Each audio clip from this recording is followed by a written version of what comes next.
My daughter Lucy, who's 14, is over there, and she is sitting next to her baseball nut of a brother, George. These are the faces that I have in mind when I do this work. I'm a member of Mothers Out Front. We are a group of mothers and grandmothers. We work with a lot of allies, a number of whom are represented here today.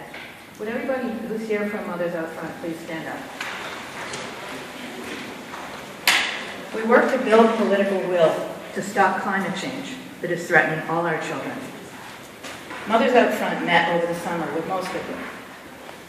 And I was impressed with your willingness to meet with us and the time and the attention that you gave us. So I wanted to say thank you. And I wanted to thank you for holding this hearing.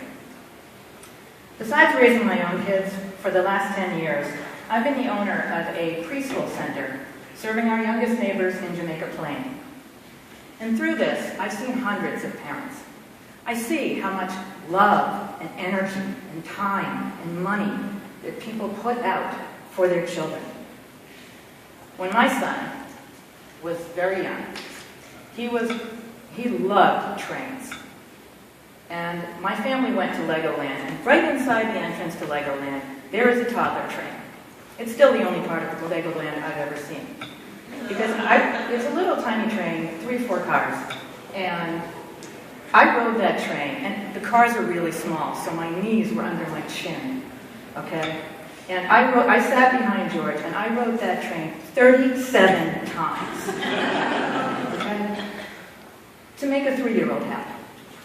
So I understand what parents will do for their kids' happiness and their safety, and I understand how much they're invested in their future. But I also see that we are not addressing one of the biggest threats to their future and their safety that's out there, which brings me here today. I know many of you are parents, and you have faces in mind when you do this work. But even if you're not parents, I know you care about kids and their future, or you wouldn't do this job. You have faces in mind too, just like all of us do. I know that there's a lot of pressing issues and threats that demand the time and attention of the City Council daily. But I have trouble thinking of one that isn't going to be worse if we don't get in front of this, either directly or from resources that will have to be redirected elsewhere. Think about that, and think about those faces. All these people who came here today have come in the middle of a workday. It's the time of day when school kids need to be picked up, and after-school activities are starting. So this represents a whole lot of carpool favors that got pulled in today. And it also represents a lot of concern about the threats from gas leaks. Climate change has been a known issue since I was Lucy's age. And there are gas leaks in Boston that are twice her age.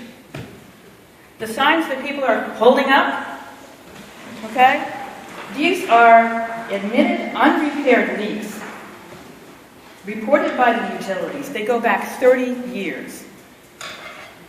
And there are proposals to build more pipelines at taxpayer expense that will, and into residential areas of Boston, that will lock us into fossil fuels for the next 50 years or more. And so we are all here today to say fix the leaks first, and fix the leaks fast. It's good for the city, for the people, and the future. And I have one more point, which was kind of made before. What you do here today on this issue, this goes way beyond Boston. Every city and town in Massachusetts is facing the same issue, and many more beyond. So you do have a chance to be leaders here. Thank you.